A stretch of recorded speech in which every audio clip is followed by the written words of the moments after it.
はい、どうもこんにちは。本日はですね、こちらのワゴン R、オープニングでね、乗ってる時の不快なゴリゴリ音、ゴトンゴトン音、聞こえたと思うんですけども、こちらの異音対策を行いたいと思います。何を対策するのかと言いますと、基本的にはサスペンションですね。サスペンションを交換して、どうやらですね、車外の車庫帳が入ってるらしいんですけれども、車庫帳が抜けてる。あとはアッパーマウントがへたってる。っていうのが双方であると思いますので、こちらのサスペンション周りを交換して、異音の対策を行いたいと思います。同時にですね、ただノーマルに戻すだけだと、車高がノーマルに戻ってしまいますので、こちらで購入した中古のサスペンションがあるんですけれども、これと同時にダウンサス。さらには中古のサスペンションなので、おそらくアッパーマウントがくたびれてるであろうということもありまして、アッパーマウントも新品で購入しました。こちらをですね、組み付けて、それでさらにこちらのワゴン R に取り付けてね、異音解消をしたいと思います。さらには車高がね、おそらく上がると思いますので、アライメントがずれてしまいますので、同様にですね、予備車検場に行ってサイドスリップも取りたいと思います。それでは参りましょう。レッツゴー。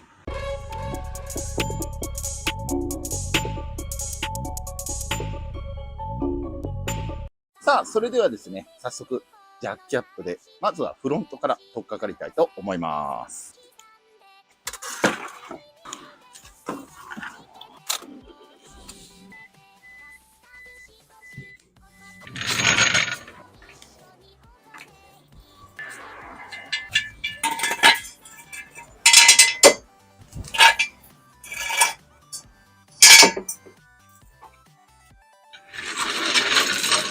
はい、そしたらホイールナットを緩めてホイールを外します。車体の下に入れておきましょう。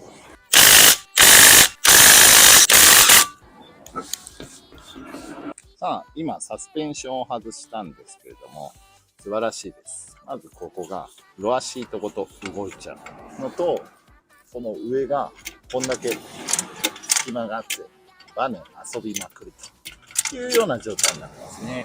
これが、ここで本来ならロックするものが緩んでるんだね。もう車庫帳がおそらくダメなんでしょうね。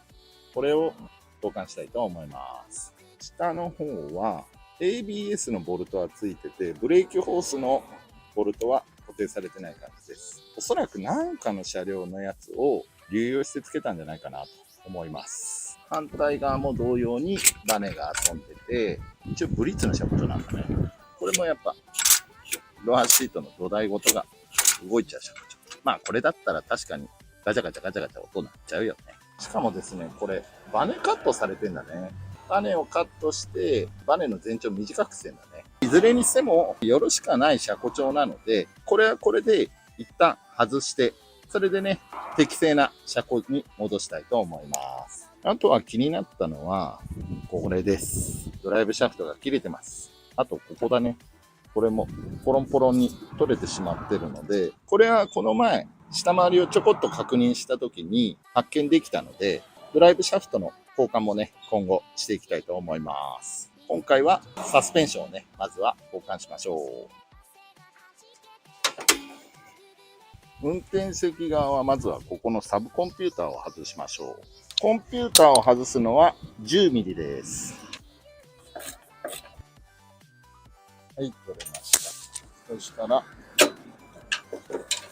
うやって取れます。ちょっと撮影用にコンピューター邪魔なので外しちゃいます。これは普段は外さなくても結構です。そうしたら、ここの2本を緩めます。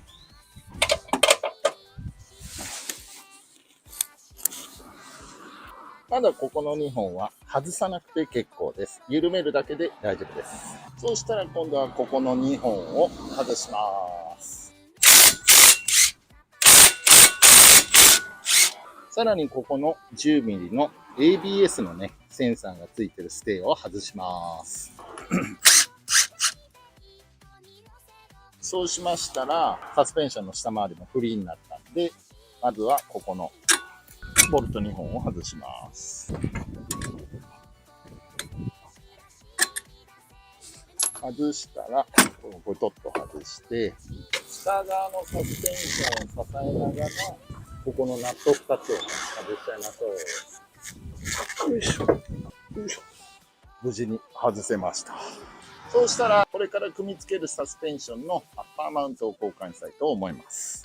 アッパーマウントは、ガタが出てますね。そこで、このアッパーマウントです。幸いなことに、このベアリングもセットでついてきました。なかなか良心的ですね。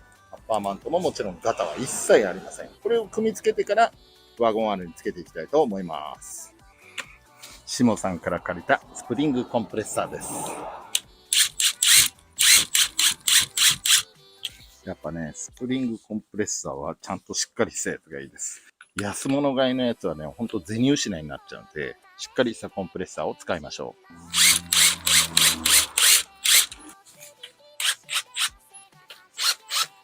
そして大丈夫なはずなんで、頭を 17mm で外します。はい、外せました。ナットとワッシャーを取っときます。こっちが旧型で、こっちが新品です。こっちはね、完璧グリスが漏れてるような状態になってます。よしよしと。ワッシャー入れて、ナットを締める。そしたら 17mm で締めます。そしたら、スプリングコンプレッサーを緩めましょう。はい、これで片側組み上がったんで、これをワゴン R につけたいと思います。サスペンションを通して、これから上につなげます。ここでサスペンションをこんにちはさせます。通ったらすかさずナットをつける。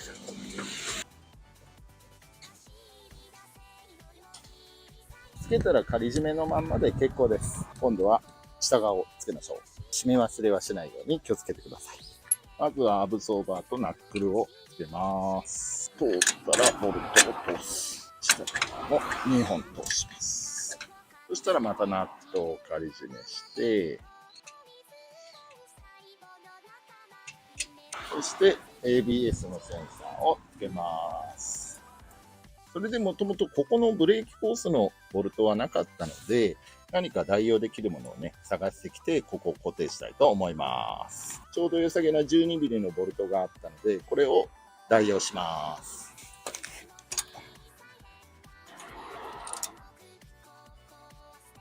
これで全部整いましたので、本締めをしたいと思います。下回りのボルト関係は OK です。あとは上を締めていきます。12mm です。そうしたらコンピューターを取り付けたいと思います。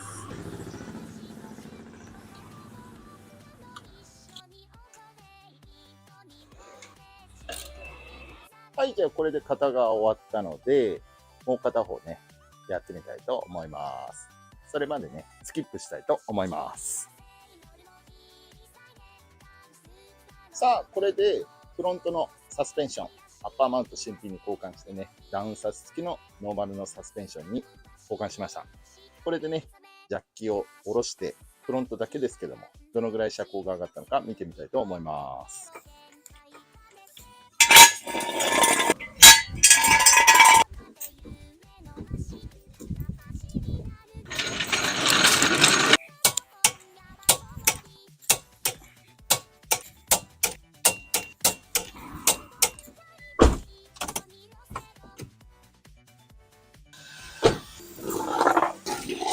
さあ、これで交換したんですけれども、下がり具合なんですけども、ノーマルよりも確かにプラスアルファ下がってるかなっていう感じがします。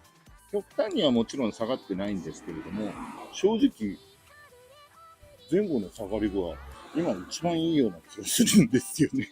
こっちも、フロントの方がちょっと上がってるぐらいの感じで、もしかしたらちょうどいいかもしれない。ちょっとこれで平ったいところに置いてみようか。さあ、ちょっと傾斜がかってるところなんですが、どうでしょう。見た感じね、悪くないような感じなんだよね。このままでいいかな。反対側もこんな感じなんだよね。それでいいか。結局ですね、リアのバネ、一応ダウンサスが入ってたんですけども、フロントのダウンサスを交換してみたら、意外にも前後比がバランス良かったので、このままでいこうと思います。ただし、もともと車庫帳が組まれてた状態の時から、アライメントっていうのがバラバラな状態で、さらにね、今回、ダウンサス付きの純正のサスペンションに組み替えたら、やはりアライメントがずれてるので、これからですね、予備車検場に行って、アライメントを調整してもらいたいと思います。ここで腹ごしらえします。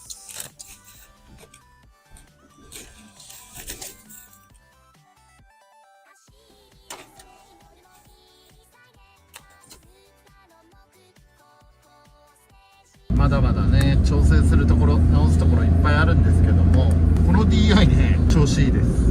エンジン自体はね、18万9000キロ走ってる割には、全然元気ですね。びっくりするぐらい元気です。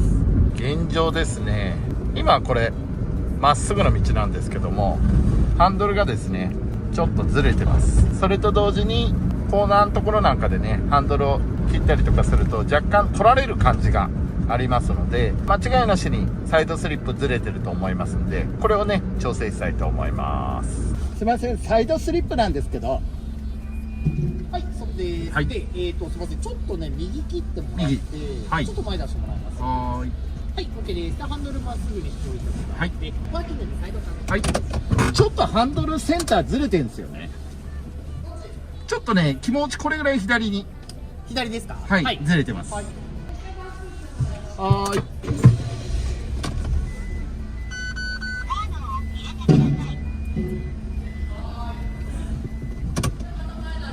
はーい。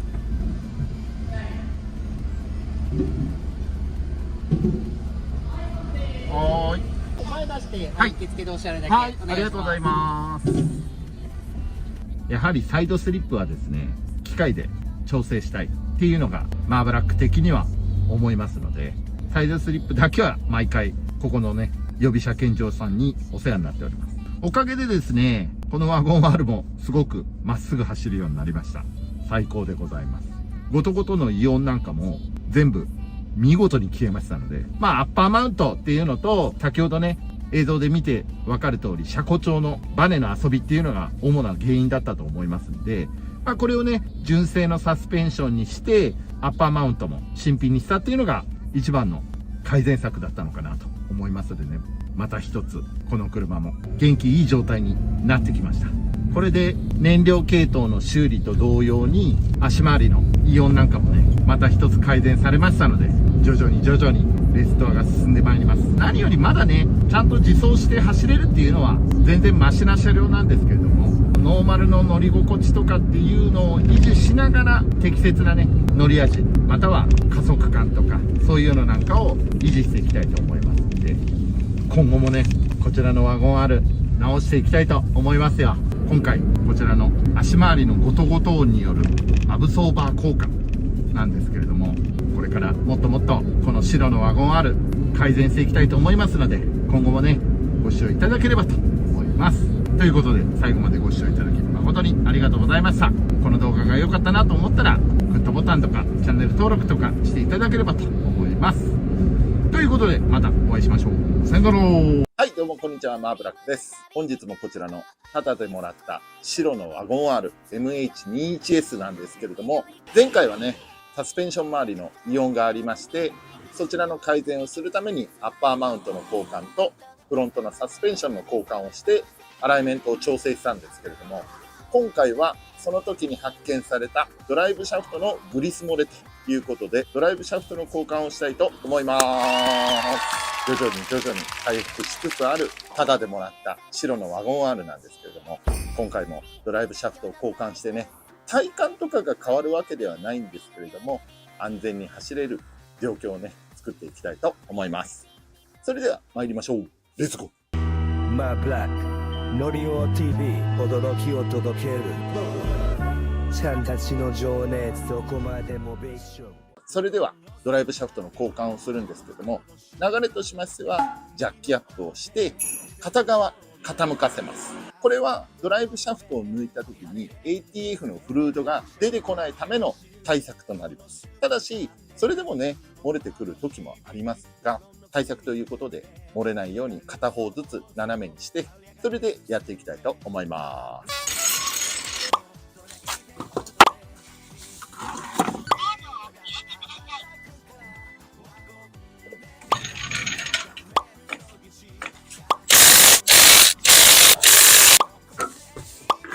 これでタイヤを外しましたら、足回りの関係をばらしていきたいと思います。まずはここのセンターナットのカシメを起こします。こんなもんで OK です。そうしたらこの 30mm のナットでセンターナットを外します。取れました。そしたら次にここのボルトともう1個ね、下にあるんですけども、2本のボルトを外してキャリパーを外します。取れました。そうしたらキャリパーを外して、それでローターを外します。キャリパーはね、なんかこういう S 字フックなんかで引っ掛けておいてください。これで OK です。そうしましたら今度はロアームとナックルの付け根のこの 14mm のボルトを外します。今ここまで外せました。さらに外せたら、ここのスタビリンクを下側から 12mm で外しましょう。これで外せたことによって、ここのロアームがだいぶ自由度が増します。これでロアームがね、とりあえず取れました。ブラリンの状態です。この状態からドライブシャフトを引き抜きたいと思います。ここがかじっちゃってる感じですね。今回ちょっとうまく外せないので、ここのタイロットエンドも今回は外したいと思います。下は 17mm で外します。キャッスルナットを反対につけて、これでハンマーで叩きます。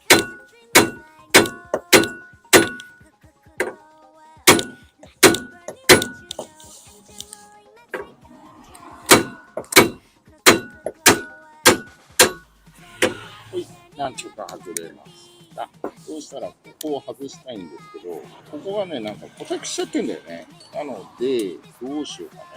ハンマーで引っ叩いてどうにかなんのか。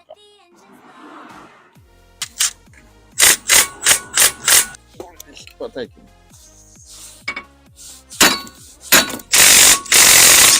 諦めました。はい、ちょっとこれでね、全然外れないので、このクーラーをですね、使って当ててね、引っ張り出してみたいと思います。これで外せるんでしょうか。全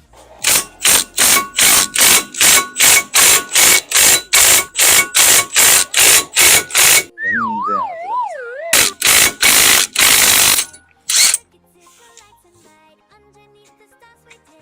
外れマジかよ。今こちらの刺さってる側のドライブシャフトを抜きました。それでちょっと猶予を持って、こっちをもう一度ね、押し出してみたいと思います。全然外れないので、今回この3本爪やってみました。これで外せなかったら撮影中止です。やってみましょう。ブラシャが外れません。中止です。今ですね、散々悪あがきをしてましたら、無事外れました。一応ですね、ここに556を刺してですね、もう一回クーラーをやり直したんですけれども、そしたらなんとかちょっとずつですね、緩んでいって外すことができました。なんとかね、良かったです。それで、ここから今もうエンジン側の方はもう外してあるので、これを外してブーツがちゃんとしっかりしてるものに交換したいと思います。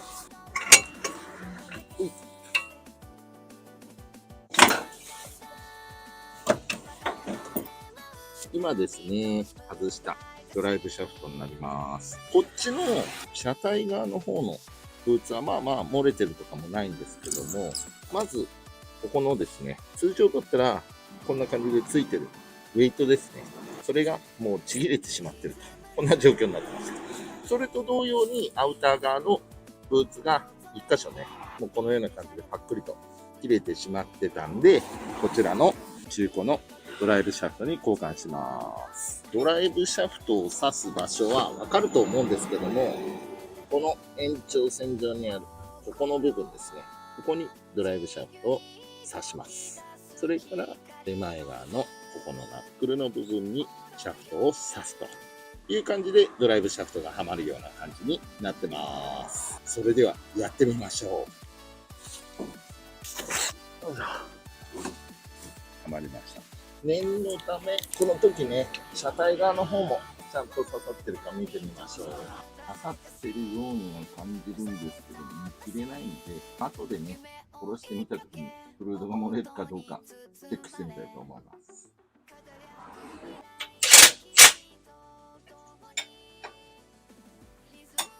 スタビリの下のボルトをつけます。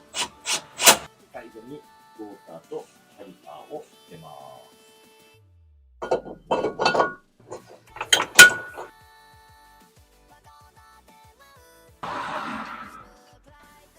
これは弱なことに14ミリです。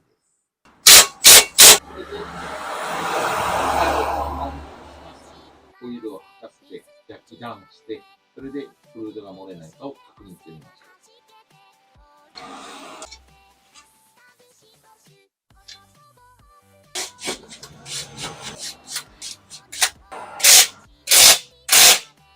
はい、ではこれで下ろしてみたいと思います。フルードが漏れないことを願います。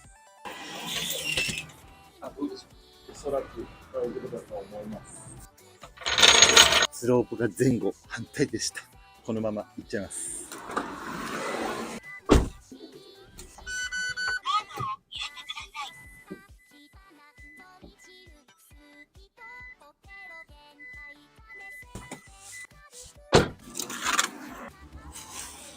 ということで今回のドライブシャフトの交換作業、なんとか外すのにね、苦労したんですけれども、なんとか外せて、その後はね、作業滞りなく完了することができました。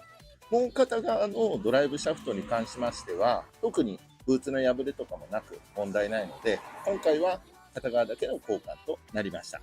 作業手順に関しましては同様の内容となりますので、もし硬いようだったらタイロットエンドを外さなければいけないけども、ほんと外れそうな感じであるならば、ロアアームのナックルの付け根の部分と、ブレーキローターとブレーキキャリパーを外せば、基本的には交換ができるような感じになると思いますので、もしそれで作業がやりづらい場合なんかは、順を追ってタイロットエンドを外すとか、あとはサスペンションの付け根を外すとか、そのような感じでやるといいと思います。ちなみに、こちらの MH21S は ABS 付き車両と ABS なしの車両がございますので、くれぐれもね、ドライブシャフトを購入するときは ABS があるかないかを確認をね、忘れないようにお願いします。ということで、最後までご視聴いただき誠にありがとうございます。この動画がいいねと思ったら、高評価やね、チャンネル登録の方よろしくお願いします。それではまたお会いしましょう。さよなら。はい、どうもこんにちは。本日はこちらのタダでもらった MH21S 白のワゴン R、WR なんですけど、こちらですね、555と後ろの方から異音がしております。だいぶね、快適な走行になってきてるんですけれども、もう少し走行に関しての改善をしていきたいと思いますので、リアのハブベアリングをですね、交換したいと思います。今回そのリアのハブベアリングなんですけども、圧入でね、入ってるので、取り出すっていうのがなかなか DIY だと大変なんですけれども、こちらをハンマー1本で取り出したいと思いますので、果たしてうまくいくのかどうなのか、実際にね、やってみたいと思います。徐々に回復しつつある、タダでもらったワゴン R なんですけども、こちらをね、より快適にしていきたいと思いますんで、同じ悩みをお持ちの方、ぜひ参考にしていただければと思います。それでは参りましょう。レッツゴー。マーブラックノリオ TV 驚きを届けるちゃんたちの情熱どこまでもベーション。それではですね、早速作業入るんですけども、まずはジャッキで車体を上げます。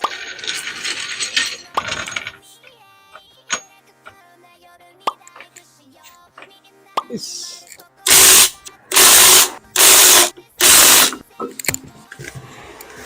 これでジャッキを上げて、ホイールを外しました。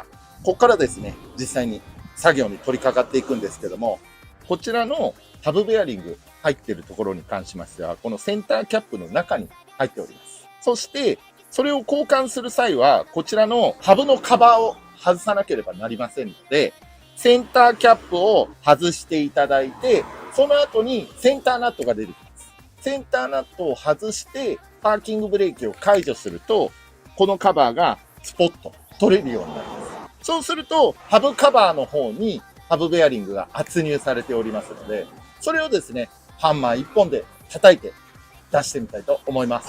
まずはセンターキャップを外しましょう。まずはこういうマイナスとかでね、コンコンコンと。はい、取れました。基本これは再利用不可です。ただマーブラは再利用します。そしてここの爪をちょっと起こします。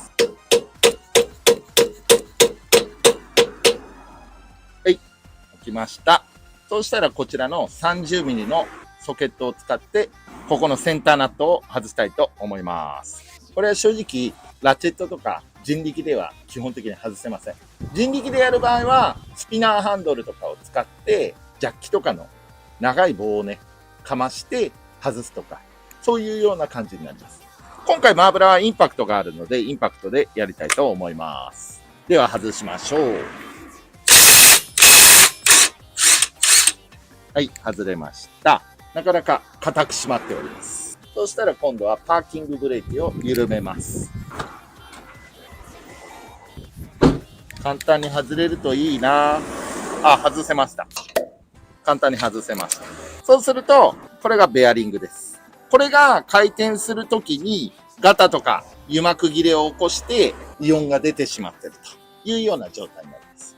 これをですね、外したいと思います。マーブラは作業するにあたって、こちらね、ベアリングの前にクリップが入ってるんですよ。サークリップって言ったかな。ここの穴2つあるんでしょ。ここに本当はペンチみたいなのにグインって挟んで縮めて取るんだけども、マーブラそれがないので、マイナスドライバー、こちらをコジコジして取りたいと思います。ピヨーンと多分出ると思います。大丈夫？ちょっとマイナスドライバーだけだときついので、その他の道具も使います。これで、ちょこっと浮かして、本当はね、サークリップを外す用の工具もね、買ってください。マーブラはちょっとありませんでした。オイルの交換、タイヤの交換した時みたいに行くよ。取れました。飛距離、およそ2メートル飛びました。お気をつけください。紛失にね。はい。これで取れました。そうしたら、見てる側に打ち出すんですよ。なので、何かここにこうやって板かまして浮かせます。いいのがあったんで、これでやりたいと思います。それ燃やす用だよ。いいんです。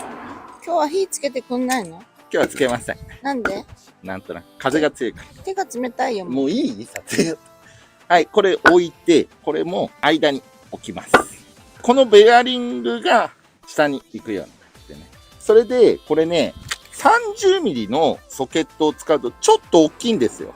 なので、28ぐらいが本来だったらちょうどいいかもしれないです。ただ、マーブラ30しかないので、30でやりたいと思います。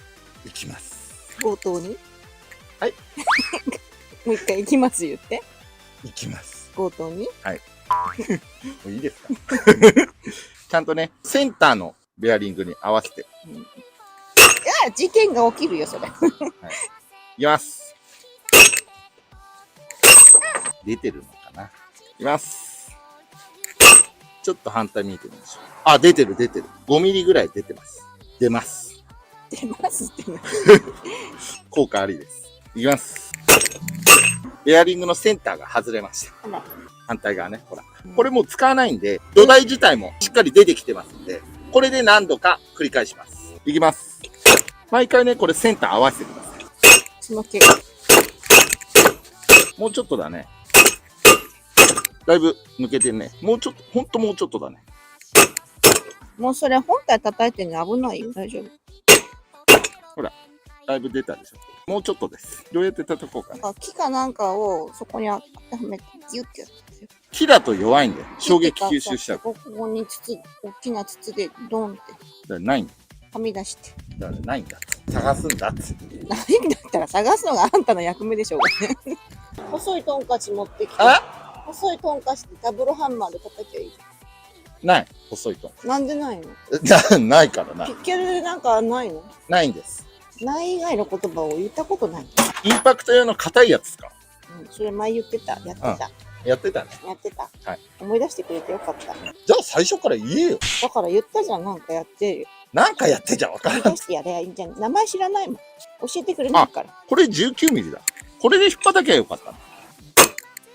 いける。これでいけたわ。いきます。ほら。怖い。ベアリングがね、ほら、割れてたんだよね。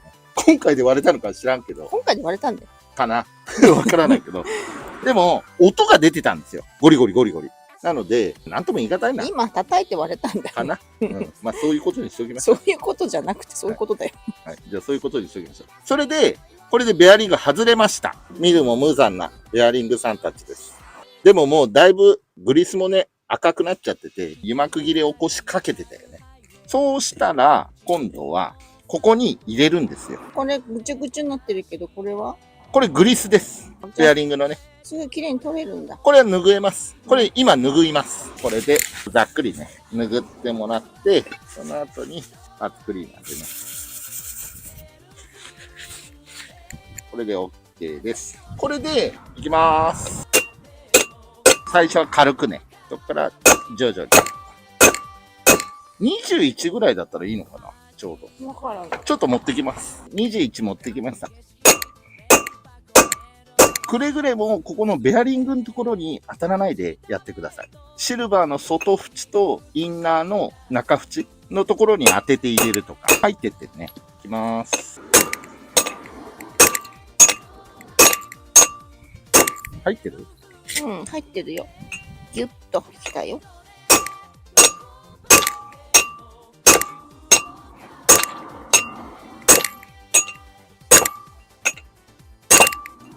入ってるね。うん、入ってるじゃん。ね。どこまで行くの？ちょっと入るぐらい。もう一声。なんかクリップのラインがあったよね。そうそうそうそう。それ見えれば大丈夫。あと音がね、変わると思う。詰まるから。うん、多分これで入った。うん、溝が見えるから大丈夫です。ここのね、溝のレーンが見えるようになれば大丈夫です。綺麗に入ったね。うん。あとは、こちらのサークリップを入れるだけです。これも本来だったら工具を使ってやればいいんですが、力入れた方がいいかな。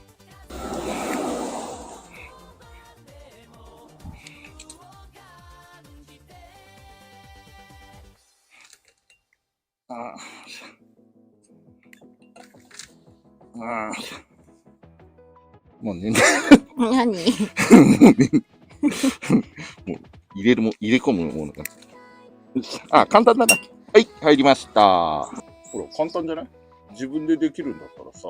このベアリングは荷物を多く乗せてる人とか、仮走行の車両、15万キロ以上とかだとよく後ろからイオンが出てきたりするんで、そういう人たちなんかは、このベアリング2、3000円ぐらいで買えるんで、もしマーブラのこのやり方、否定する人はやらない方がいいとは思うけど、これでもいいっていう人がいるんであるならば、ベアリングこれ2、3000円ぐらいで購入できるんで、もし自分の車の後ろがゴーゴーゴーゴー音する人とか、または音がしなくても結構距離走ってる人たちなんかはこのベアリング交換するだけでも後ろタイヤの周りが良くなるのでイオンの対策にもなるし、同様に転がり抵抗がなくなるので、もしかしたら燃費も 0.01 キロぐらい向上するかもしれませんので、これおすすめでございます。ハンマー1本でできます。いや、実質ハンマー1本じゃないけど。まあね。そうだね。言われてみればそうだね。さあ、じゃあこれでカバーをつけたいと思います。はい、じゃあこれカバーをつけます。はい、入りました。そしたら、ナットをつけて、本締めします。30ミリです。はい、閉めます。もう一声だね。もう一声。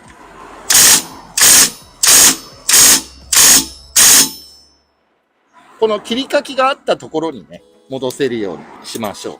そしたら、この爪をまた同じような感じで。本当はこのナットも再利用不可です。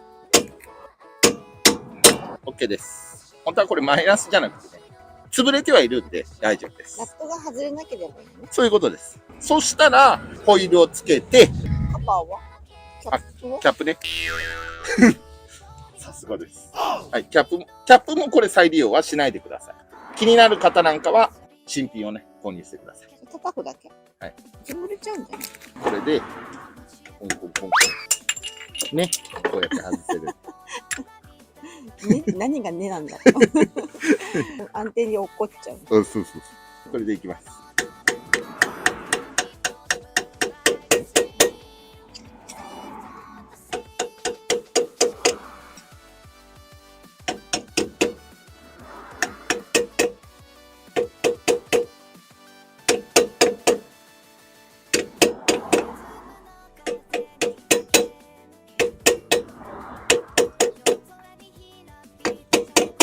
はい、OK です。そうしたら、ホイールをつけましょう。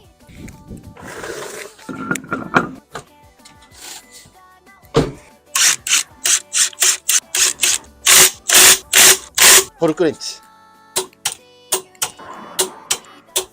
はい、ということで、型が無事に完了できました。この要領でね、反対側もやって、ベアリングを交換したいと思います。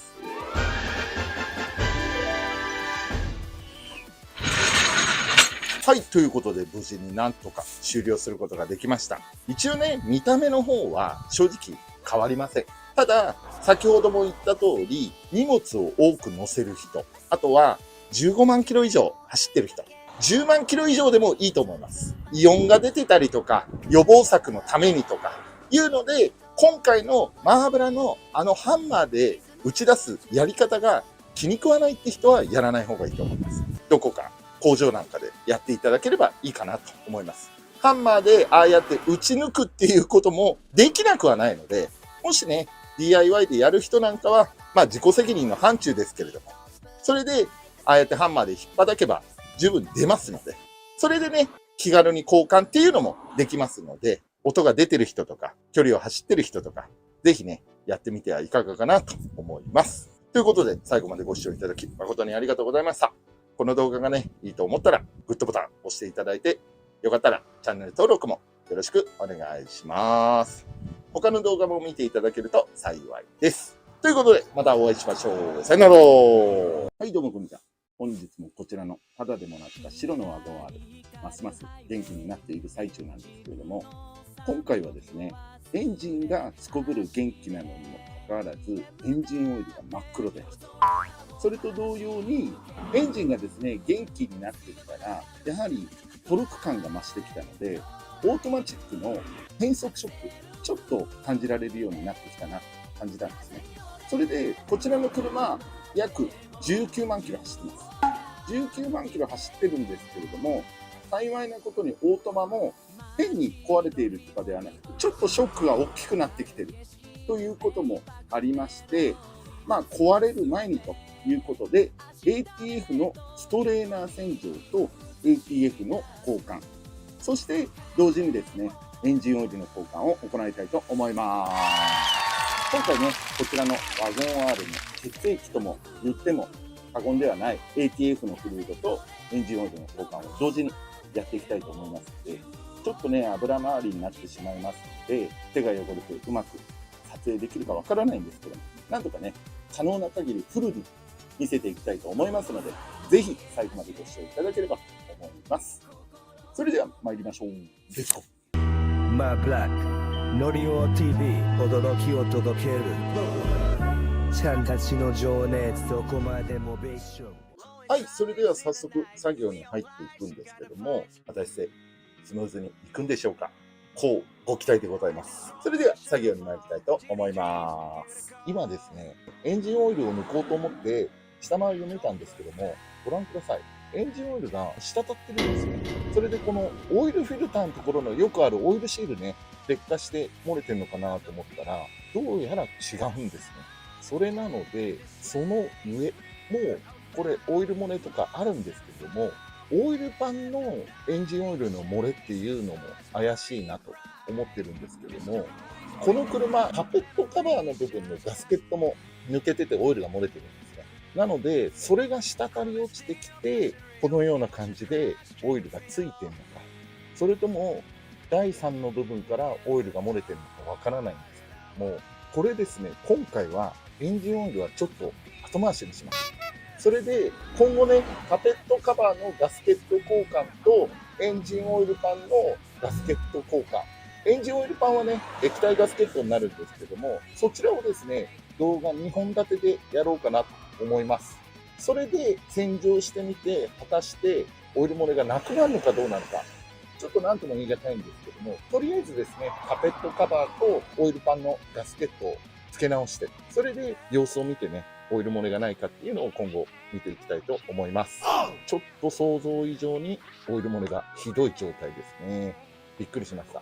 まあ、19万キロ走ってるんでね、そこら辺は致し方ないのかなと思います。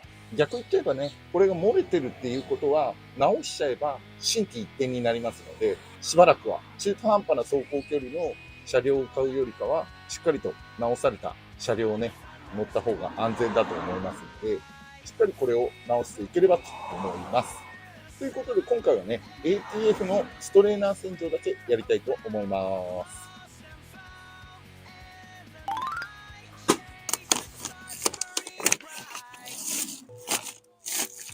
ホイップアップ必需品です。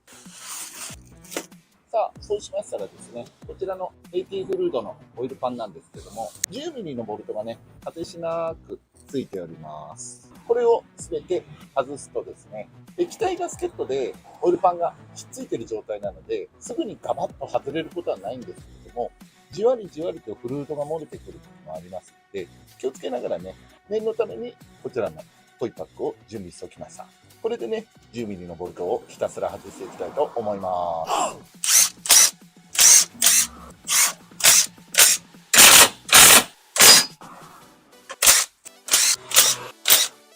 はい、これで全部のボルトが外せました。幸いにもね、1個ありました。幸いにも、フルードがそんなにボタボタ垂れてくることはありませんでした。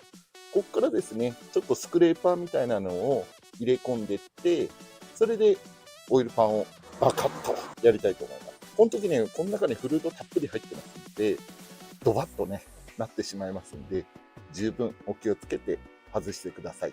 周りに汚れちゃいけないものは置いていかないようにしましょう。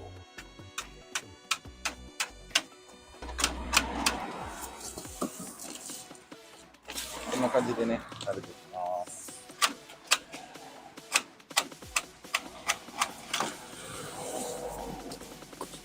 しばらくこれでフルードを漏らしておくっていうのがありだと思います。そうすれば、開けた時にね、ドバッとされる量が少しは減りますのでね。さあ、せっかちなのでもうちょっと広げてみましょう。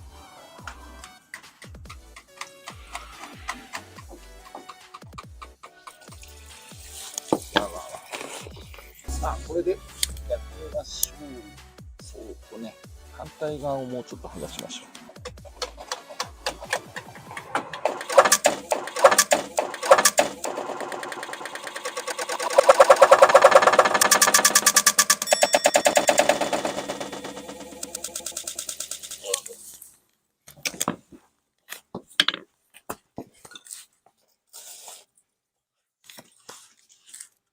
やってしまいました。やってしまいました。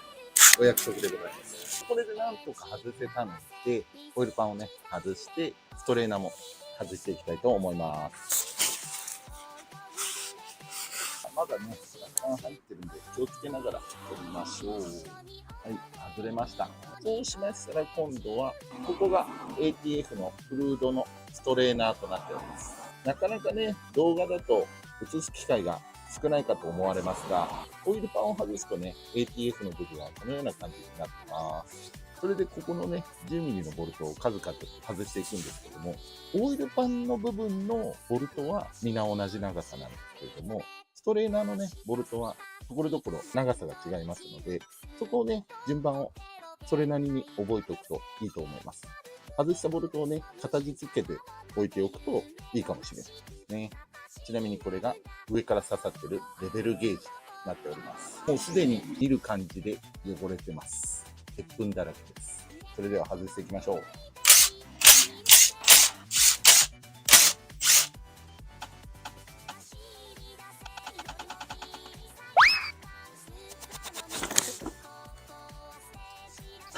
また落ちました。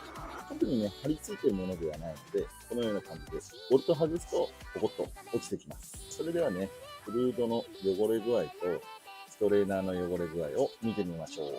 さあ、久々のストレーナー洗浄なので、フルードをいろいろ撒き散らかしてしまいましたが、一応ですね、こちらが抜いたフルードになります。見た感じ、交換したような感じはないかなと思います。だいぶよどんでます。こんな感じでね、よどんでおります。ATF はね、汚れもそうなんですけども、どちらかといえば消泡性、泡立った時の消える速度、こっちがね、重要視されています。そして、こっちのストレーナーです。こうやってね、拭うと、鉄粉がいかについてるかっていうのがわかります。これ全部鉄粉です。そして、裏返しにしても、だいぶね、鉄粉が舞ったかなと思います。こっちの中側から見るとね、ほら、こんな感じで舞ってるんですよ。これをパーツクリーナーで洗浄して、あとはこのフルードをですね、すべて捨てますと、下にマグネットがついてます。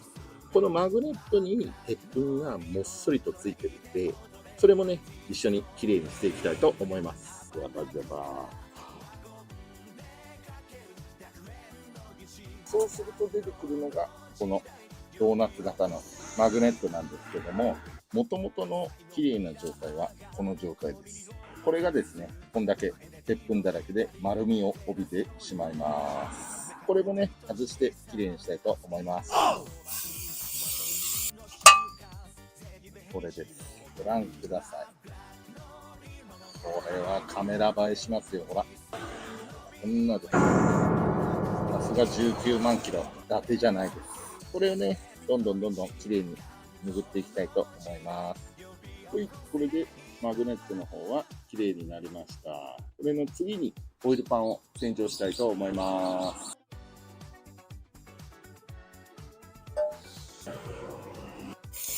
今度はここの液体ガスケットですね。これをワイヤーブラシでこすって落としていきます。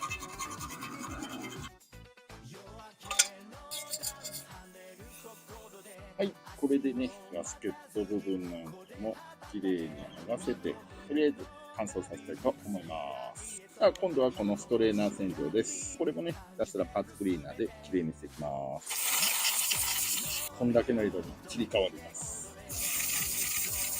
だいぶ違うでしょ。それで、このフィルターの部分がまだ詰まってますので、ここもね、細かいワイヤーブラシなので、こすってきれいにしたいと思います。あんまり派手にやっちゃうと、フィルターが荒れちゃいますんでね、お気をつけてください。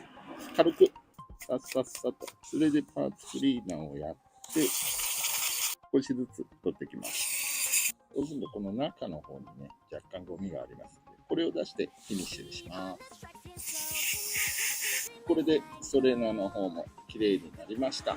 こちらのね、ストレーナーは金属製のメッシュなので、半ば半永久と言っても過言ではないので、洗浄すれば再利用できますのでね、これが結局詰まってしまうと、フルードをね、ちゃんと吸えないで、油圧がかからなくて、オートマが滑るとか、そういう症状が出てきますので、洗浄してあげて、フルードの通りを良くしてあげれば、かなり油圧が適正にかかりますので、そうすると気持ちのいい変速が実現されるということになっております。それでは、つけるまで置いておきたいと思います。そうしましたら、オイルパンの方ね、液体ガスケットを塗っていくんですけども、念のために液体ガスケットを塗る前に、もう一度ね、パーツクリーナーで脱脂をしといてください。そうしましたらですね、今度はこちらの3ボンド社製の1212という非流動性の液体ガスケットを塗っていきたいと思います。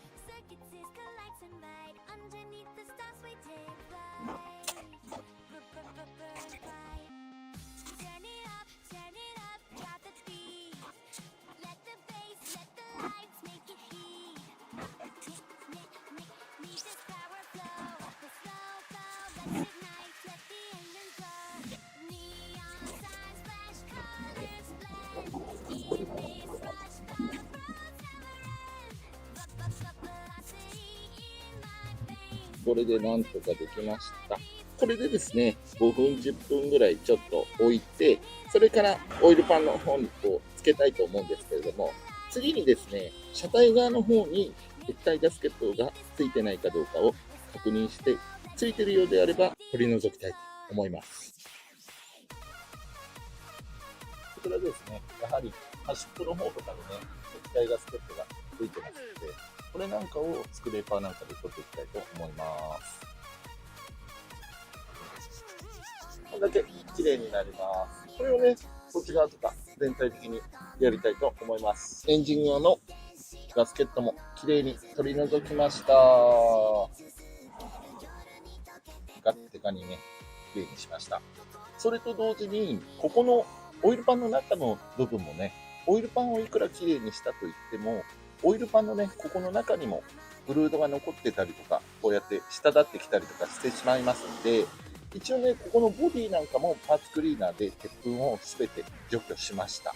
この状態から、まずはここのストレーナーをつけて、それからここのね、オイルパンをいよいよつけたいと思います。ちなみに、ストレーナーのボルトはこのように自分がわかる範囲で結構なんですけども、向きがね、わかるように、どの位置にどのボルトがあるかというのをわかるために、このように自分なりで配置をしました。さあ、これが綺麗にしたストレーナーです。レジ穴を見ればね、間違えることないと思うんですけども、向きにね、間違えないように気をつけましょう。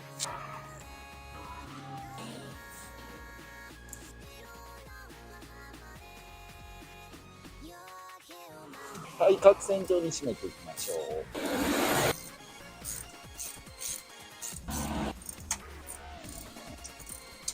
こちらもね、向きを間違えないようによく確認してから取り付けましょう。磁石を取り付けるの忘れました。ここで磁石もこの丸の部分に取り付けます。それでは、いざ。このメンバーの部分は当たりやすいので、こっちをね、先通してから付けていきましょう。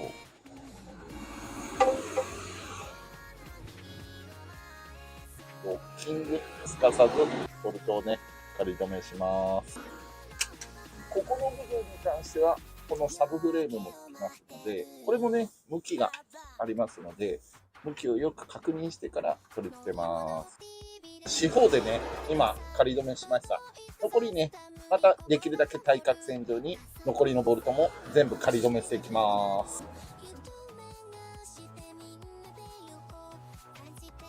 最後に本締めをします。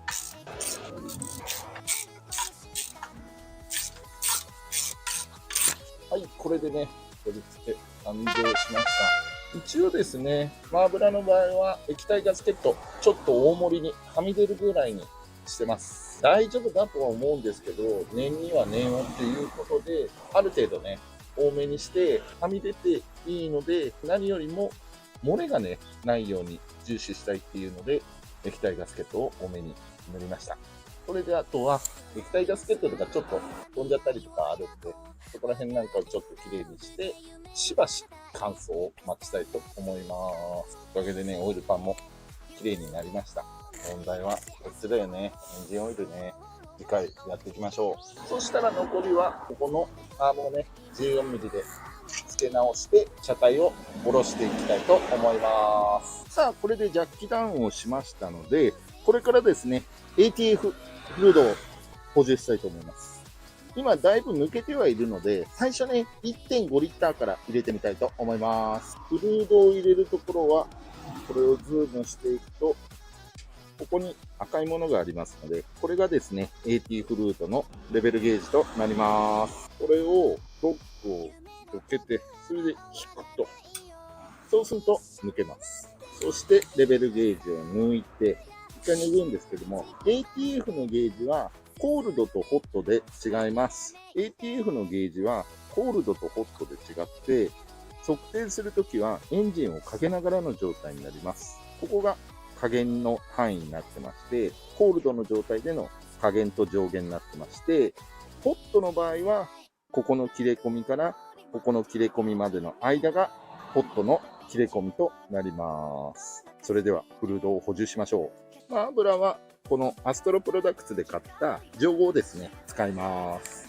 これをレベルゲージのところの穴に差し込みます。差し込みました。これからですね、フルードを補充して、1.5リッター入れたいと思います。はい、それでは補充します。はい、ということで、急に車内なんですけれども、作業をしてましたら、雨だか雪だか降ってきてしまいまして、撮影の方が困難となりました。あの後ですね、結局、最初に 1.5 リッター入れたんですけれども、その後、エンジンを温めて、アイドリングをしながらゲージを抜いて量を見たんですけれども、ゲージに触れませんでした。何やらですね、やはりオイルパンを外していた時間が今回だいぶ長かったのか、量がかなり抜けました。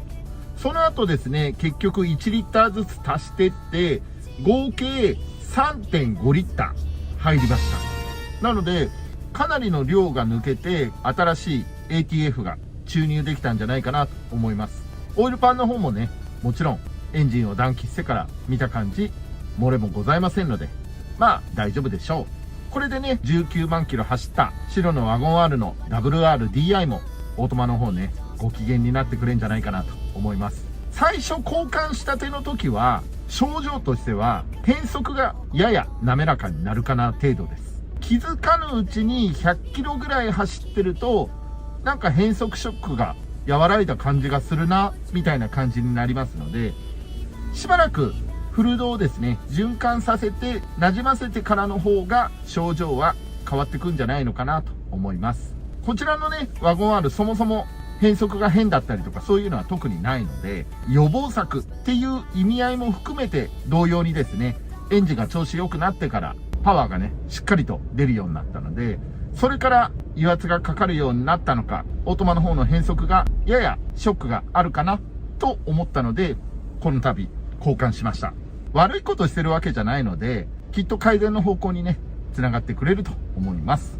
また今回のやり方なんかで、ご自身でもね、これだったら俺でもできるよみたいな感じた方は、ぜひやってみてください。愛車を大事にしてるっていう方なんかはね、これをやることによって本当に調子良くなります。もうすでにギアの変速が変だっていう方の場合だったらちょっと厳しいかもしれませんが、マーブラはですね、19万キロ行っててもやってしまいます。10万キロ無交換の車両なんかだと、ディーラーさんとかカーショップさんとかね、そこら辺だと受け付けないっていうところが大半なんですけれども、マーブラはやってしまいます。この作業がね、簡単だって思うようであれば、ご自身でやってみるっていうのもありだと思いますんで、強制はしません。やることによって車の調子は間違いなしにいい方向性には向かっていきますので、ガスケットのところだけね、特に注意してもらえれば、基本的にはそんなに難しい作業じゃないのかなと思います。またね、自分でこの作業をちょっとやるのはな、だけど ATF のフルードの交換とストレーナーの洗浄やりたいっていう方なんかは、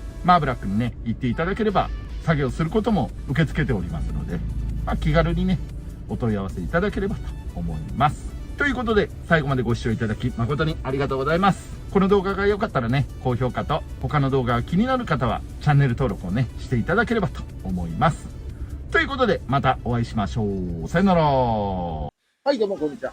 本日はですね、前回こちらの動画で明らかになったんですけれども、このタダでもらった白のワゴン R、WRDI、MH21S なんですけれども、走行距離19万キロ近く走ってるだけあってですね、すこぶる元気かと思ったんですけども、なんとエンジンオイル漏れが発覚しました。今のところ候補としては、カペットカバーのガスケットか、エンジンオイルパンからのオイル漏れかなと思ってるんですけども、一つ一つね、対処して、このオイル漏れ事件というのを解消したいと思います。オイルの垂れ具合が結構ポタッポタッという感じなので、結構深刻な状態となってますので、できるだけね、早めに改善したいと思って、今回、エンジンオイル漏れ対策シリーズ第1弾としまして、まずはカペットカバーガスケットの交換をしたいと思います。あなたの K6A エンジンのカペットカバーガスケットは、オイル漏れは大丈夫ですか？結構ね、カペットカバーガスケットからのオイル漏れというのはよくある症状ですので、もしね、ご自身のカペットカバーガスケットもエンジンオイルの滲みとかあるようであれば、まさに今回のこの車両と同様の案件となりますので、ぜひ参考になれば幸いかなと思います。それでは参りましょう。レッツゴー。マーブラックノリオ TV 驚きを届けるちゃんたちの情熱どこまでもベーション。さあ、早速作業に取り掛かるんですけれども、まずはですね、今、冬の時期ですので、気温が低いんですね。そうすると、パペットカバーを開くときに、PCV バルブとか、そこら辺の樹脂パーツを外すんですね。その時に、ある程度エンジンに熱を持ってないと、ゴムの部分が抜けなかったりとか、そのような状況が起こりやすいので、今、エンジンを温めてます。作業ね、取り掛かるときは、夏場なんかだったら特に必要ないんですけども、冬場なんかだったら、まずは最初、エンジンを温めてから作業に取り掛かるようにしましょう。決してエンジンかけっぱなしでは作業をしないでください。これでエンジンが温まったら、作業に取り掛かりたいと思います。さあ、それでは30分ほど経ちましたので、エンジンルームを開けてね、実際にパペットカバーを開いていきたいと思います。こちらの下についてますパペットカバーを開くんですけども、まずはですね、パペットカバーの状態を見てみましょう。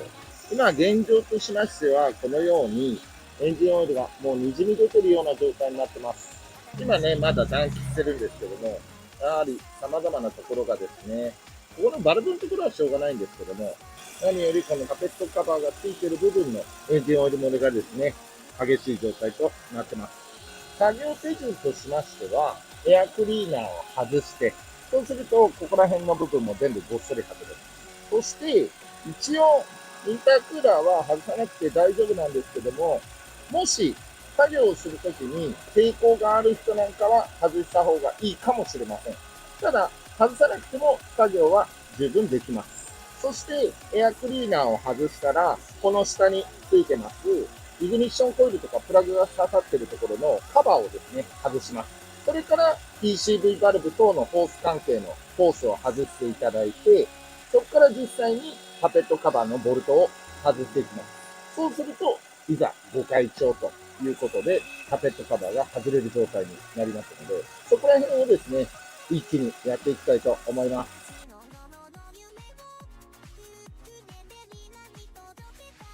さあ、じゃあエンジン温まってきたんで、作業取り掛かります。一応ですね、エアクリーナー外すのは、こことここの、まず2箇所を外します。残念ながらこの車両はエアクリーナー、ボルトがここしか止まってません。こちらは外さないような状態となってます。こちらは10ミリです。そうしましたら、ここのアクセルワイヤーを外します。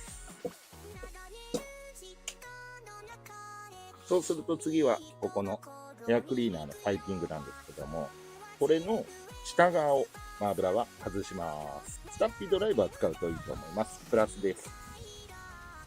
グラグラに緩みました。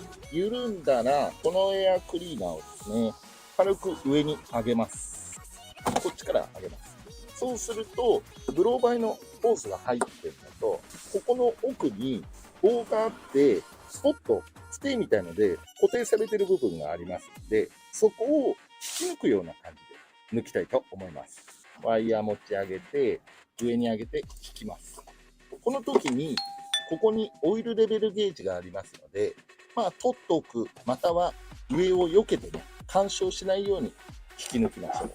そうしましたら、パペットカバーがお目見えになりました。ちょっとワイヤーを避けてね。それで今度は、ここのプラグが入っているところのカバーのボルト4本を外します。また同じくこの車両は3本しか止まってないので3本緩めたいと思います。はい、これで外せました。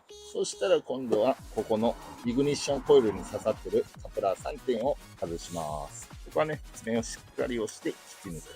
ここやはり熱が入っている部分なので割れやすいので気をつけてください。押して引く。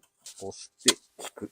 このような要領でね、外します。今気づいたんですけども、DI の場合は、こちらの、ここから配線が辿ってきて、ここについてるカプラーをですね、抜いておいた方が配線がフリーになるので、作業がしやすいかもしれませんので、こちらをですね、外しておきたいと思います。外しました。そうすると、この配線がこっちに避けられるので、作業がね、しやすくなると思います。M ターボとかね、S ターボにはないんですが、DI の場合はこのカプラーが一つ余分についてますので、これは外しておきましょう。そして今度はイグニッションコイルのこの 10mm のボルトを3つ外します。イグニッションコイルにはオイルはついていないようです。プラグホールのところのね、ガスケットは大丈夫だったみたいです。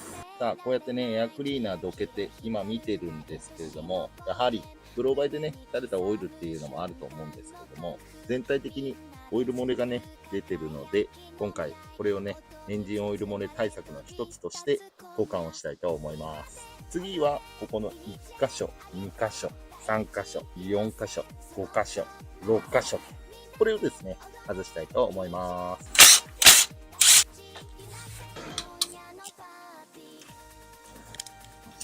さあ、これで6本のボルトが外せました。ここの1箇所だけ、このロングのボルトが使われてて、それ以外は全部同じ長さとなっております。そうしたら今度は、この PCV のところのクリップを揺らして抜きましょう。そして、エンジンオイルレベルゲージを取ります。真っ黒です。この汚れはね、エンジンオイルの交換は後ほどやっていきますのでね。さあ、それではいよいよカペットカバーを開きたいと思います。いきます。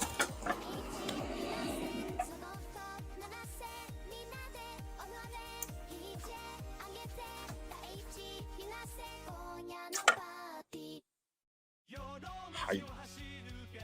外せました。さあ、ちゃっちゃかちゃっちゃか作業を進めていきましょう。一応ね、なかなか開ける機会もないんで見るんですが、19万キロ走ってる汚れ具合ですね。まあでもね、ほんと19万キロ走ってるぐらいのパワー感ではないんですよね。DI なので可変バルタイがついてるっていうのもあるかもしれないんですけれども、非常にね、この汚れ具合とは裏腹にエンジンの方は元気となっております。これでですね、こっちのエンジン側の方は、ここの縁の部分の液体ガスケットとか、カスをね、取って汚れを除去します。問題は、こちらのタペットカバーのね、ガスケットを交換するのがメインとなりますので、そちらを取り行っていきましょう。これを剥がしていきます。これはね、縁にはまってるだけなので、取るだけで簡単な仕様となってます。それなりに交換はしますけども、やばいねってほどではありません。もしかしたら1回ぐらい交換するかもしれないですね。さあ、これは濃いです。さあ、これでこれを全体的に洗浄していきたいと思います。ちょっとね、いろいろガチャガチャやるので、時間かかりますので、ちょっとスキップしたいと思います。ちなみに今現状はこのような状態になってます。さあ、いかがでしょうか。パーツクリーナーとね、ワイヤーブラシでゴシゴシして洗浄するのかな、一応きれいに洗いました。裏側に関しましては、一応ですね、こちらもワイヤーブラシとパーツクリーナーでゴシゴシこすりながら洗浄して、まあ正直この中の部分なんか多分もっともっと詰まってるんでしょうけども、そこはもう行き届かないので、リベットでね、止まってるので、開けることもできませんので、それなので、表面だけそれなりに洗浄したという感じとなっております。続いての課題となるのが、一応ね、ここも綺麗にしたいとは思うんですけども、最初、ちょっとここの部分とか、オイルとホコリがね、混ざってヘドロみたいな感じになってしまっているので、それをこっち側のタペットカバーの方にかからないようにして、エアダストで拭いて、それなりに綺麗にしようと思います。その後、パーツクリーナーでここら辺も洗浄して、それで縁の部分をね、綺麗にしようかなと思います。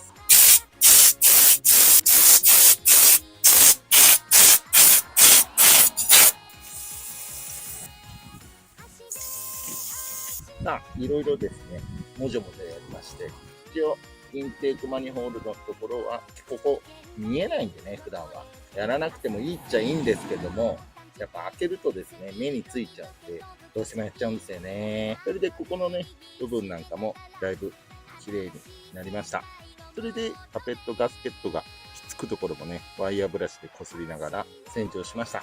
ちょっとね、やはりエア使ったりとかパーツクリーナー使ったりとかでいろんなところが飛び跳ねてしまったんですけども、後日ね、これエンジンルーム洗浄しますので、その時にね、綺麗にしていきたいと思います。さあ、それではいよいよですね、こちらにガスケットを組み付けていきたいと思います。部分的に液体ガスケットも塗布されているところがありますので、こちらのね、先ほどまでついていたガスケットのですね、液体ガスケットの付着している部分なんかを見て、塗布していきたいと思います。これがね、新品のガスケットとなります。たまたま何かを買った時に誤って購入したものが残ってました。これでレールの部分にこのガスケットをはめていくだけとなります。しっかりとね、はめてあげましょう。真ん中のね、プラグホールのところなんかもねじれたりとか、裏返ったりとかないようにね。まあ、裏返ってたりとかするとレールにはまらないんでわかると思うんですけども、一応ね、しっかりと枠にはまってるかを確認しながらはめ込んでいきます。これではまりました。それで、こちらの古いガスケットの方を見ると、ついてる部分は、ここの部分と、ここの部分と、ここの部分と、ここの部分ですね。これを真似して、こっちにも施していきたいと思います。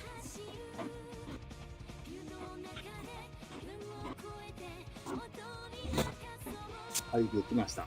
それでは、いよいよ、こちらのベッドカバーを本体につけたいと思います。アクセルワイヤーを避けながら、手前側の方からはめていきます。はい。これで、管理締めをしていきます。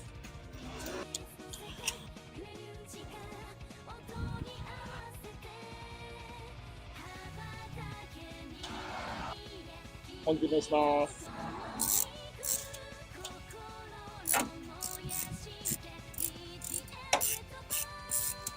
さあ、本締めが終わったら今度は PCV バルブのゴムホースをつないでイグニッションコイルをつけていきます。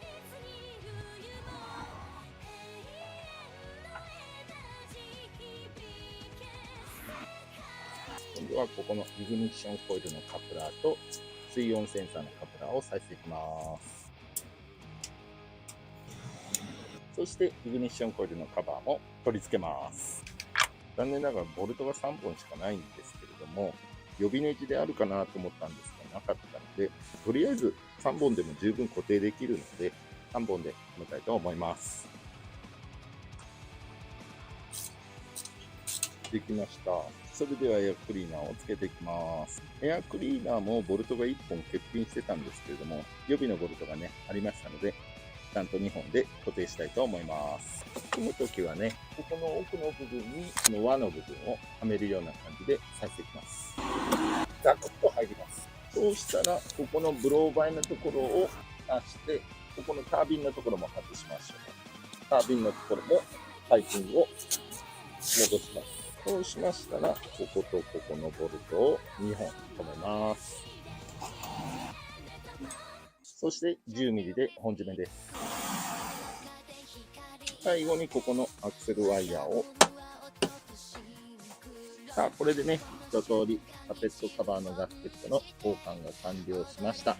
もちろん、新品かつ液体ガスケットもね、ちゃんと塗布してますので、漏れもないでしょう。あ、エンジンオイルレベルゲージを差し忘れました。これを忘れずに出しましょう。無事、完了です。これで、今作業からね、液体ガスケットを出してから2、30分経ってますので、これでエンジンをかけてエンジンを温めて、エンジンの熱でね、ガスケットなんかも乾燥させたいと思います。さあ、これでエンジン30分ほどかけっぱなしだったんですけれども、とりあえず今の段階ではオイル漏れしてないんで大丈夫かなと思います。この後ね、さらに液体ガスケットの方も固まってきますので、さらに密着度が増すと思います。ということでね、今回、このエンジンオイル漏れということで、カペットガスケットカバーの交換となりました。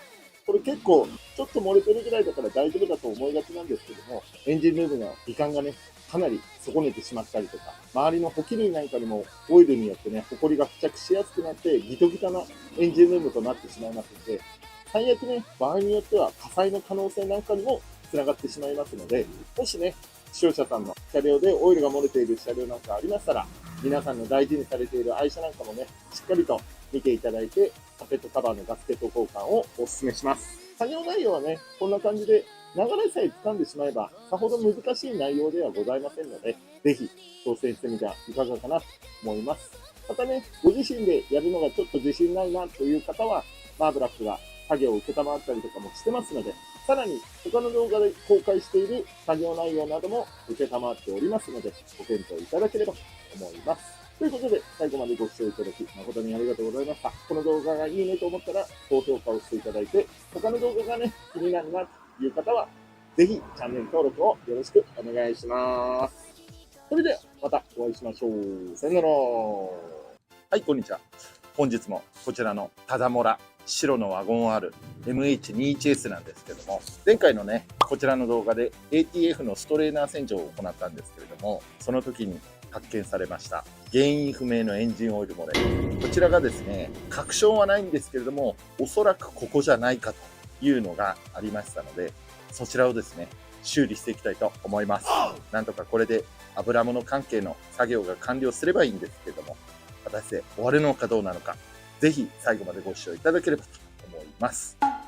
ということで参りましょう。レッツゴー。マーブラック、ノリオ TV、驚きを届ける。ちゃんたちの情熱、どこまでもベーション。さあ、それでは作業に入っていくんですけども、まずはですね、おなじみのジャッキアップから入りたいと思います。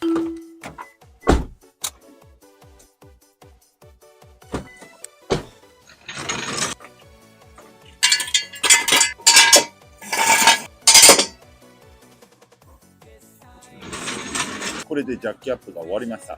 そうしましたら、こちらの下にですね、ついてるアンダーカバーみたいなのがあるんですけども、そちらを取りたいと思います。あとは、本来だったらタイヤの脱着は必要ないんですけれども、撮影用のためにホイールを外したいと思います。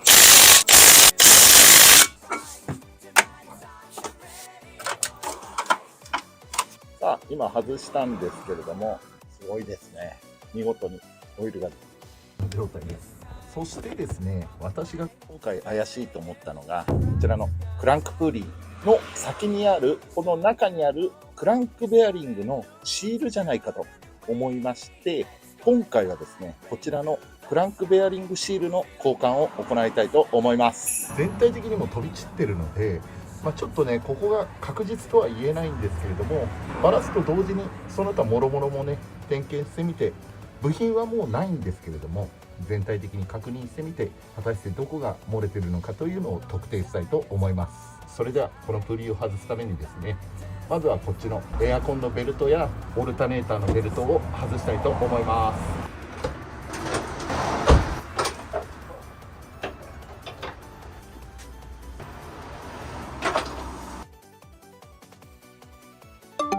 まずこのエアコンのベルトから外すんですけれども、下のね、この先にある1箇所と2箇所、ボルトを 12mm で緩めます。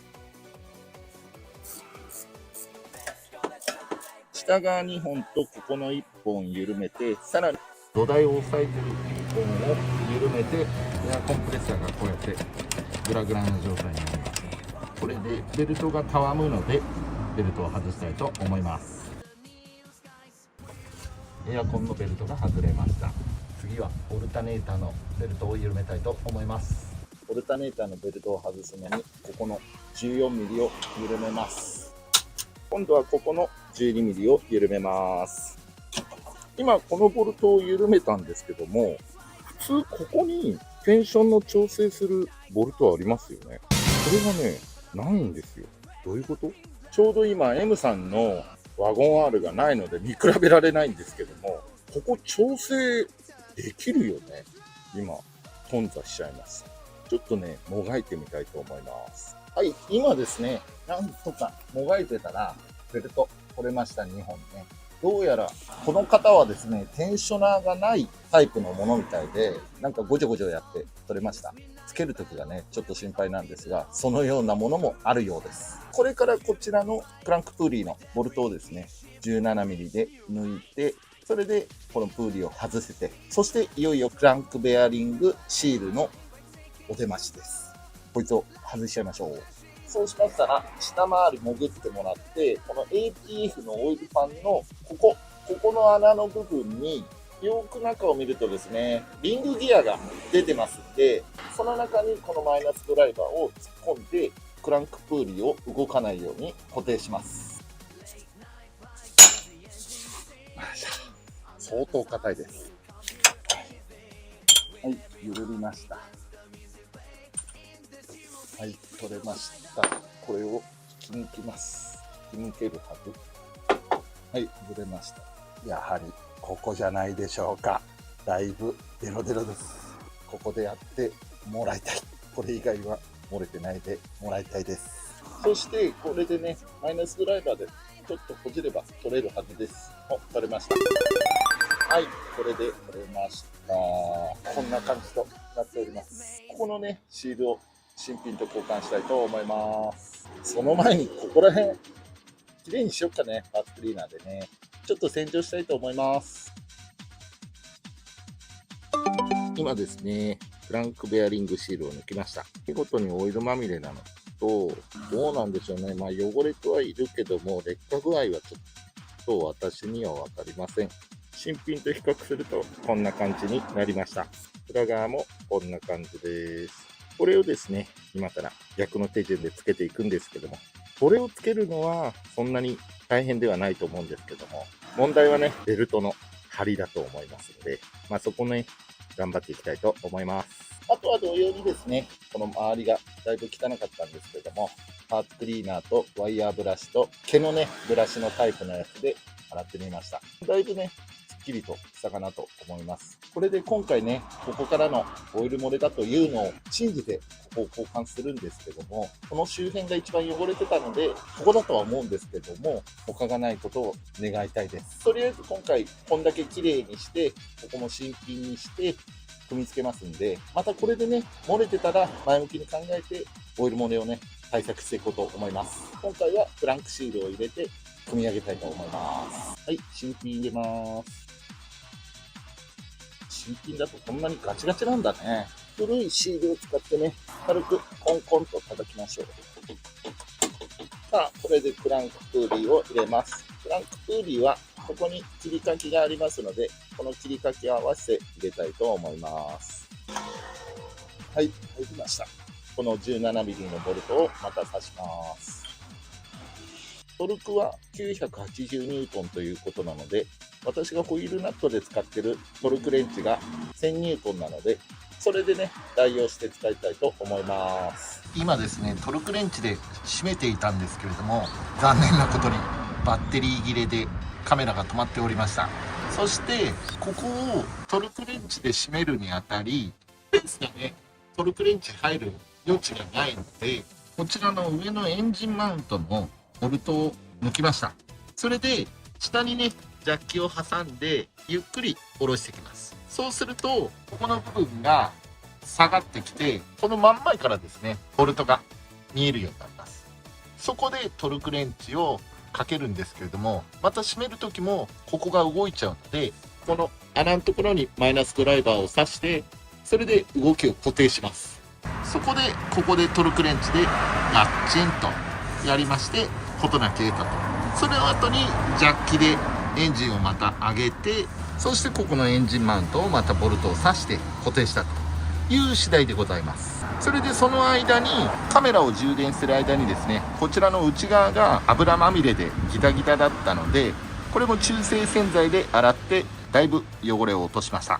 表側もね、たわしで洗うのがやはりだいぶ綺麗になります。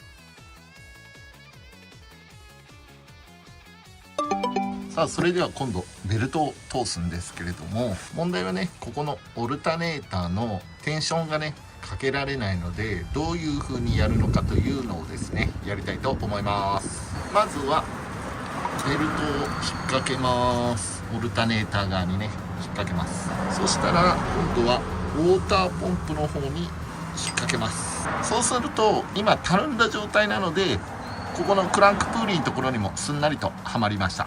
そうしましたら、このタルタルな状態で固定するわけにはもちろんいきませんので、どうするかと言いますと、メガネレンチ、メガネを入れて、これをオルタネーター側に押します。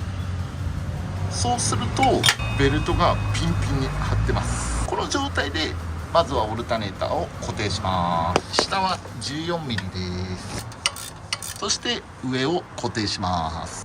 上は 12mm です。今度はこちらのエアコンのコンプレッサーのベルトをつけます。これもまずはエアコン側を引っ掛けます。開けたらクーリー側にも引っ掛けます。はい、入りました。これでエアコンのコンプレッサーの方のテンションボルトを貼りたいと思います。まずはね、これである程度手紐で締めちゃいました。手で締まらなくなってきたら、またラチェットの 12mm で締めていきます。ある程度回したらベルトの張り具合をチェックしましょう。押しても引いても大丈夫なように、これで固定したいと思います。またもしね、この後にベルトの泣きとかが出ちゃうようであるならば、また再度調整すればいい話なんでね、だいたいこんな感じで調整します。そしたらですね、またラチェットを入れて、今度はディープソケットの方がいいと思います。ここの 12mm を締めます。締めました。動きません。ではこれで一度エンジンをかけてベルト泣きとかそこら辺を確認してみましょう。ダメでした。まだコンプレッサーのね、下側のボルトを締めてませんので、そちらを締めましょう。はい、ここですね。この1本とここの1本を締めます。 12mm です。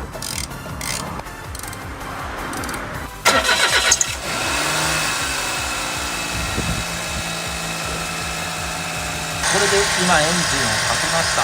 ベルトの音とかは特にないので、ベルトの張り具合は問題ないかと思います。あとはですね、肝心要のシールを変えた部分、こちらがですね、しばらくエンジンをかけておいて2、30分した時にオイルが漏れてないかどうか、それをね、チェックしたいと思います。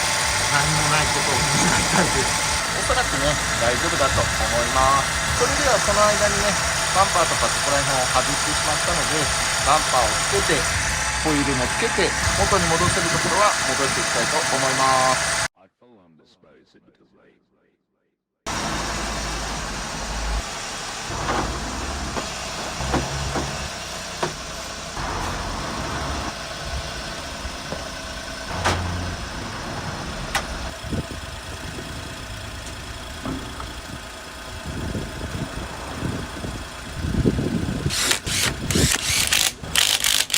さあ、あれから30分ほど経過しました。いかがでしょうか。まずですね、エンジンの上部は問題ないと思います。この間ね、タペットカバーのガスケットも交換したので問題ありません。湯回りは大丈夫かなと思います。かなり綺麗になりました。そして肝心要の下回りです。エンジンかけて30分ほど経ってますが、今のところ特に折れなども見せられません。きっと直ってくれたことでしょう。これでまたね、オイルが漏れているようであれば、また動画で配信したいと思います。今回は何よりこのクランクベアリングのシールを交換するという作業に集中しました。それではアンダーカバーをつけたいと思います。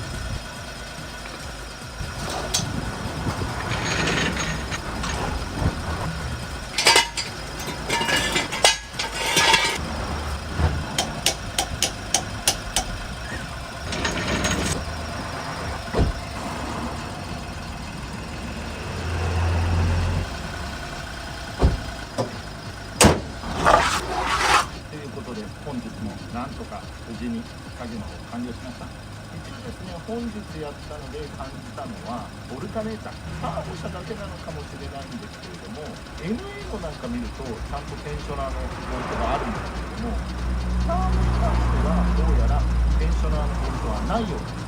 なので、こちらのはテンショナーのボルトはついておりませんでした。まさかね、以前交換した経緯があったとしても、あのボルトを外してしまうということはまずありえないと思いますので、おそらくついてない車両なんだと思います。同様にね、調べたところ、ついてない車両なんかもあるそうなので、それに該当するかなと思います。相対的な作業からしてみると、そんなに難しくはありません。初めてってなると、なかなか勇気がいるとか、なかなかあっちゃこっちゃなっちゃって、うまく作業が進まないとか、そういうのが出てくる可能性はあります。もしね、DIY でやるという方は、この動画をね、参考にしていただいて、全てが正しいわけではございません。もちろんこれを見て、ここは良くないなとかっていうふうに思うんだったら、自分はそうじゃないやり方でやっていただいて結構なので、それでいいと思います。それと今回はエンジンオイルの飛び跳ねがすごかったので、ものすごくパックリーム使いました。4本パックリーム使いました。かなりね、油汚れ、そんなことがありますので、もしこのようなねオイル漏れっていうのを発見したら早期に交換するっていうことが大事ですので、できるだけ早めに交換してください。ということで、なんだかんだ大変でしたが、無事作業の方を終えました。最後までご視聴いただき誠にありがとうございます。この動画が良かったですね、高評価やただもら白のワゴン R シリーズをご覧になりたい方はチャンネル登録をしていただいて、再生リストの方からご覧いただければと思います。ということで、またお会いしましょう。さよなら。